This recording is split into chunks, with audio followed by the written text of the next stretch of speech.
વલ્લભભાઈના જીવનમાં બારડોલીની લડતનું ભારતના સ્વાતંત્ર્ય સંગ્રામની જેમ જ એક આગવું અને અનોખું મહત્વ છે. વલ્લભભાઈના સમર્પિત જીવનની સિદ્ધિઓનું આ એક શિરછોગું ગણાય છે. બારડોલીની લડત પૂરજોશમાં ચાલતી હતી. તેમાં કોઈ એક પ્રસંગે કોઈકના મોંમાંથી વલ્લભભાઈ પટેલ માટે ખેડૂતોના સરદાર એવો ઉદ્ગાર નીકળી ગયો હતો. જેમણે જેમણે આ ઉદ્ગાર સાંભળ્યો તેમણે ઉપાડી લીધો હતો. તેઓ સ્વાભાવિક રીતે ખેડૂતોના સરદાર તરીકે ઓળખાવા લાગ્યા હતા. બારડોલીની સમગ્ર લડતનો દોર વલ્લભભાઈના હાથમાં હતો. આ લડત વેળા એકવાર ગાંધીજી આવ્યા હતા. ગાંધીજીને ભાષણ કરવાની વિનંતી કરવામાં આવી હતી, પરંતુ તેમણે ના પાડીને કહ્યું હતું કે અહીંના સરદાર વલ્લભભાઈ છે, એટલે તેઓ એકલા જ ભાષણ કરી શકે. આમ ગાંધીજીએ વલ્લભભાઈને રીતસરનું સરદારનું બિરુદ આપ્યું હતું.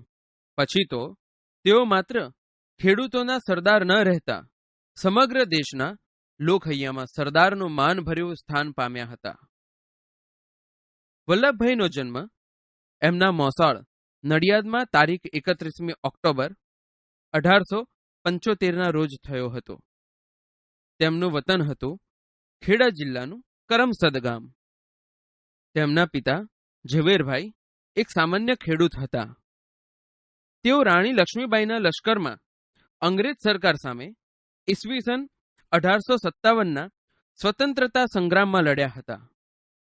દ્રઢતા અને દેશભક્તિ તેમની નસે નસમાં ધબકતી હતી. ગાંધીજીએ કહ્યું હતું, ખેતરમાં પરસેવો પાડતા ખેડૂતોનું જીવન જ સાચું જીવન છે. આ ખેડૂત પુત્રે પણ નાનપણમાં જીવનને ઝીણી નજરે જોયું હતું. ગામડાના જીવનની ઓછપ અને અધૂરપને અનુભવી હતી. આ વાત પિતાની જેમ વલ્લભભાઈએ બાળપણમાં આત્મસાત કરી હતી. ગામની શાળામાં પ્રાથમિક શિક્ષણ લઈ વલ્લભભાઈએ નડિયાદ અને વડોદરામાં ઉચ્ચ શિક્ષણ મેળવ્યું હતું. વિદ્યાર્થી વયથી જ તેમનામાં નિડરતા, નીતાગીરી કે દ્રઢ સંકલ્પ બળના બીજ પડેલા હતા. એકવાર તેમણે કાખબલાઈ થયેલી. ગામના વૈદ્યરાજે ઈલાજ માટે લોખંડના ધગધગતા સળિયા વડે ડામ દેવાનું વિચાર્યું. ત્યારે કુમળું બાળક જોઈ ખુદ વૈદ્યરાજ અવઢવ અનુભવવા લાગ્યા હતા.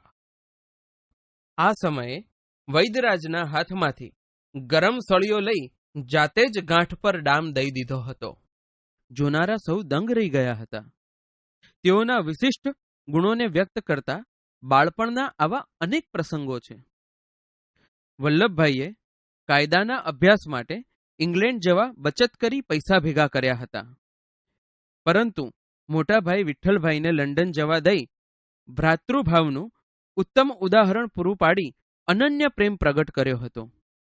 પછીથી તો વલ્લભભાઈએ સખત પરિશ્રમ અને બુદ્ધિ ચાતુર્યથી એક સફળ વકીલ તરીકેની નામના મેળવી હતી. એક વખતની વાત છે, વલ્લભભાઈ કોર્ટની કાર્યવાહીમાં વ્યસ્ત હતા. ત્યાં પ્યુન આવીને એક તાર આપી ગયો હતો. તાર વાંચીને કોઈ જ પ્રતિક્રિયા વગર વલ્લભભાઈએ ખિસ્સામાં મૂકી દીધો. વળી તેઓ કોર્ટની કાર્યવાહીમાં લાગી ગયા.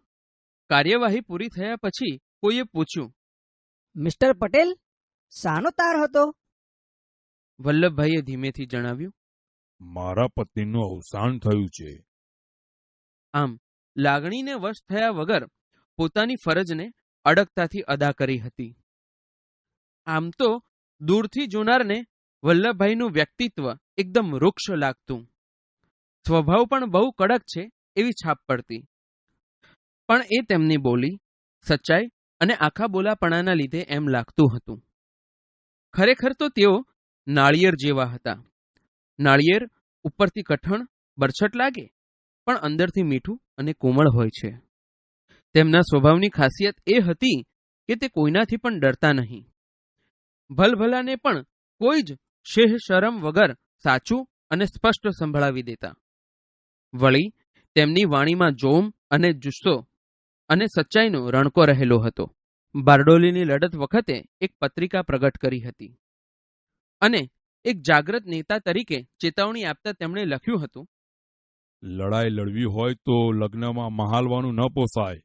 કાલ સવારે ઉઠીને તમારે ઉગ્યાથી આથમ્યા સુધી ઘરને તાળા મારી ખેતરમાં ફરતા રહેવું પડશે. છાવણી જેવી જિંદગી ગાળવી પડશે. ગરીબ તવંગર બધા વર્ગ અને બધી કોમ એક રાગ થઈ એક ઘોડીએ પ્રાણ હોય તેમ વળતે. આપણા હાથેથી એક દમડી સરકારને આપવી નથી. એ નિશ્ચયમાં કાયમ રહેજો, નહીં તો જીવ્યું ન જીવ્યું થઈ જશે અને તાલુકો કાયમના માટે બોજામાં પડશે.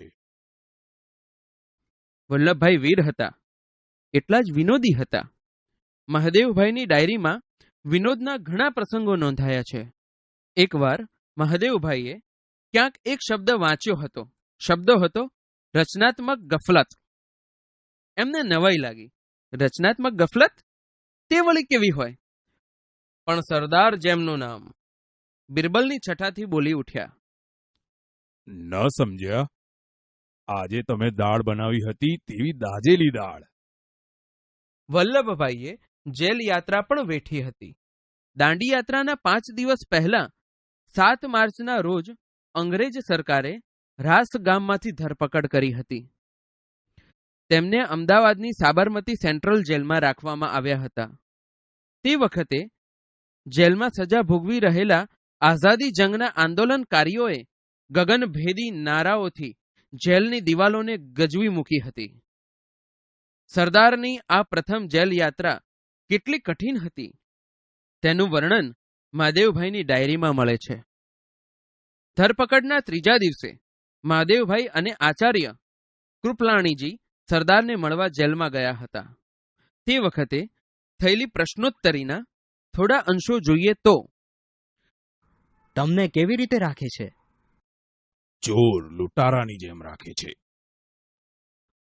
સુવાને માટે શું? એક કાળો કામળો છે, એની ઉપર આડોટીએ છીએ. ખોરાકનું કેમ છે? ખોરાકનું તો શું પૂછવું. બપોરે તો કંઈક જાડા રોટલા ને દાળ, સાંજે રોટલા ને શાક એમ આપે છે. ગોડાને ખપે તેવું જ હોય છે. આઝાદી કાજે આપણા દેશ નેતાઓએ કેવી અને કેટલી યાતનાઓ વેઠી હતી તેની માત્ર આ એક ઝલક છે. સાબરમતી જેલમાં જ્યાં સરદારને કેદ રાખવામાં આવ્યા હતા તે વિભાગને સરદાર સ્મૃતિ વિભાગ તરીકે ઓળખવામાં આવે છે. રાજાઓના તાજ મુકાવ્યા, ધન્ય વીર વલ્લભ સરદાર. આપણા એક કવિએ આમ વલ્લભભાઈને વીરનું વિશેષણ આપ્યું.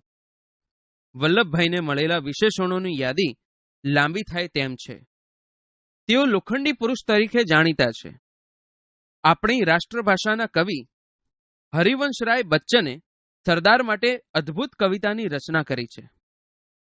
હરેક પક્ષ કો પટેલ તૌલતા, હરેક ભેદ કો પટેલ ખોલતા, दुराव्या छिपाव से इसे गरज, कठोर नग्न सत्य बोलता, पटेल हिंद की निडर जबान है. સરદાર જન સમુદાયની નાડના ભારે પારખું હતા.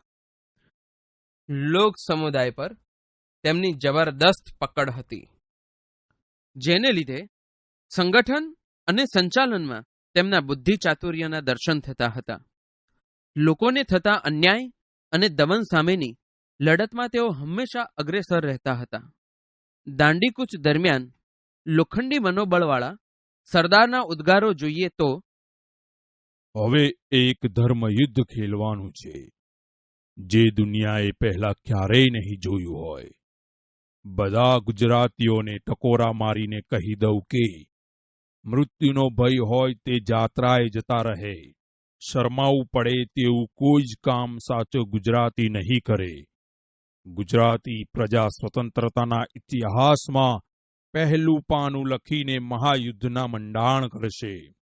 પ્રભુ સૌનું કલ્યાણ કરે, ઈશ્વર સૌને સહાય કરે.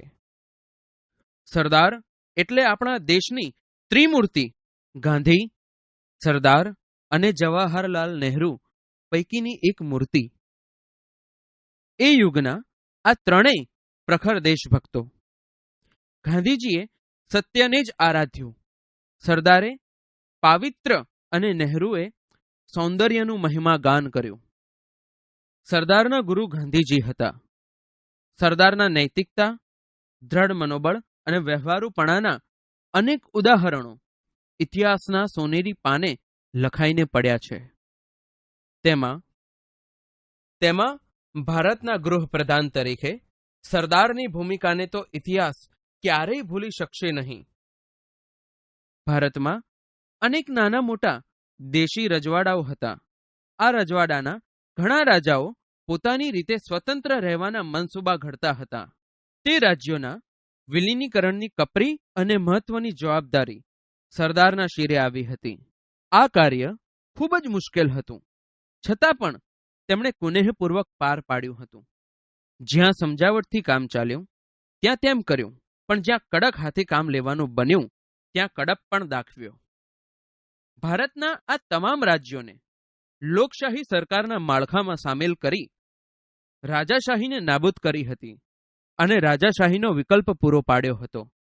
આમ દેશને અખંડતા બક્ષીને તેઓ અખંડ ભારતના શિલ્પી કહેવાયા. સરદાર સ્પષ્ટ બોલતા હતા. પ્રહાર કરતા તે ડરતા નહીં, ભલે કોઈને ગમે તે લાગે.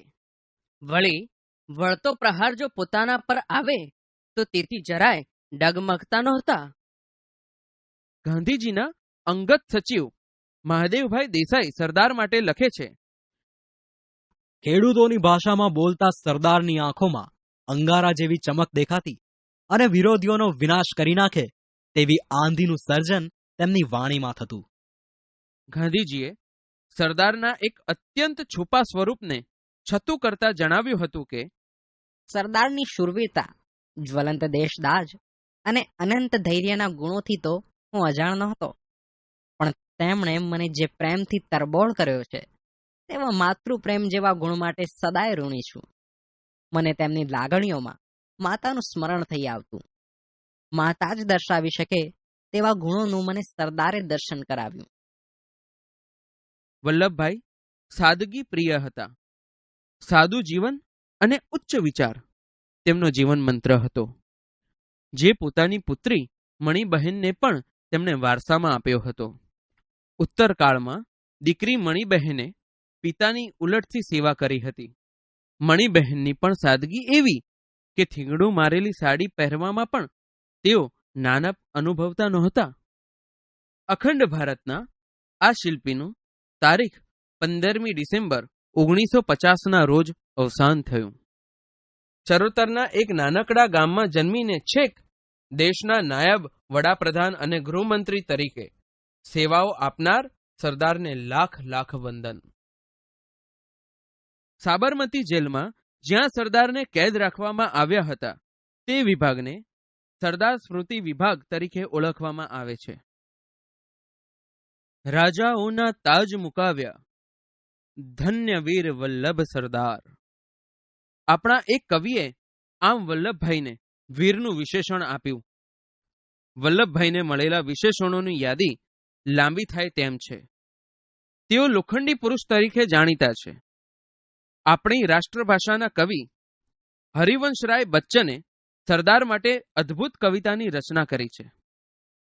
હરેક પક્ષ કો પટેલ તૌલતા, હરેક ભેદ કો પટેલ ખોલતા, दुराव या छिपाव से इसे गरज, कठोर नग्न सत्य बोलता, पटेल हिंद की निडर जबान है.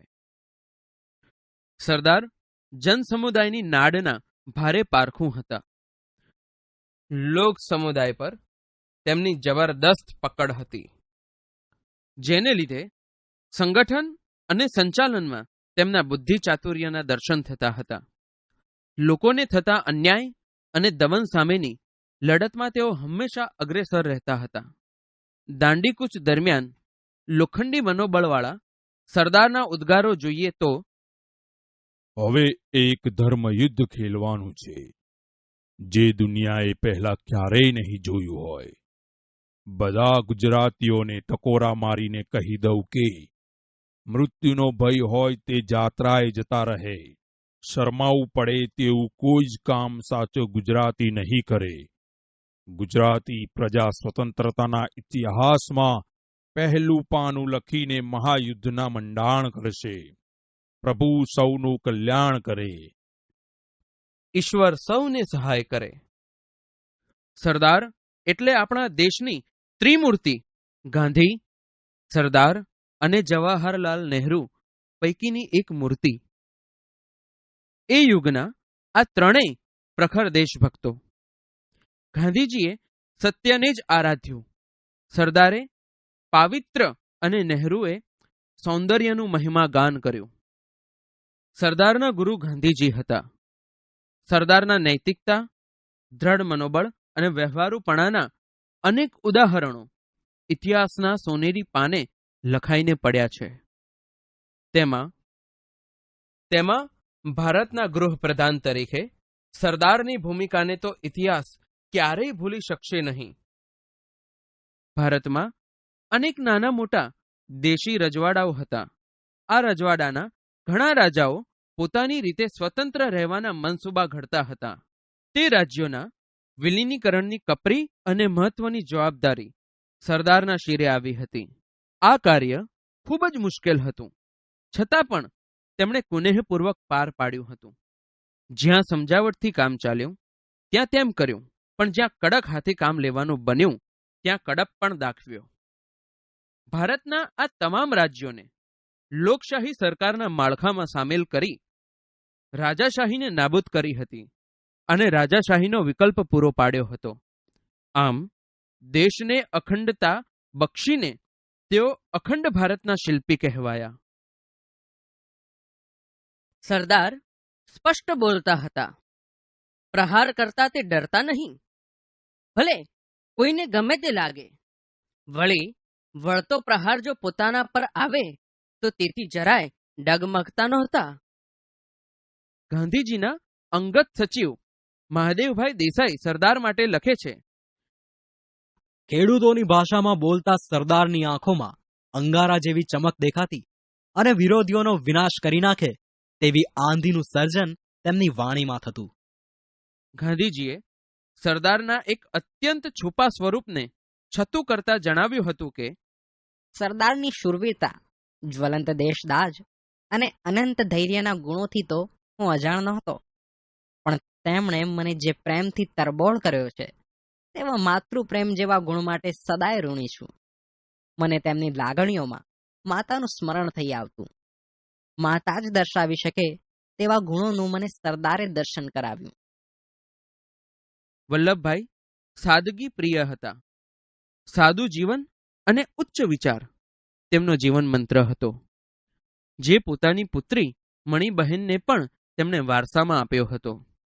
ઉત્તરકાળમાં દીકરી મણિબહેને પિતાની ઉલટથી સેવા કરી હતી. મણિબહેનની પણ સાદગી એવી કે થીંગડું મારેલી સાડી પહેરવામાં પણ તેઓ નાનપ અનુભવતા નહોતા. અખંડ ભારતના આ શિલ્પીનું તારીખ 15મી ડિસેમ્બર 1950ના રોજ અવસાન થયું. ચરોતરના એક નાનકડા ગામમાં જન્મીને છેક દેશના નાયબ વડાપ્રધાન અને ગૃહમંત્રી તરીકે સેવાઓ આપનાર સરદારને લાખ લાખ વંદન.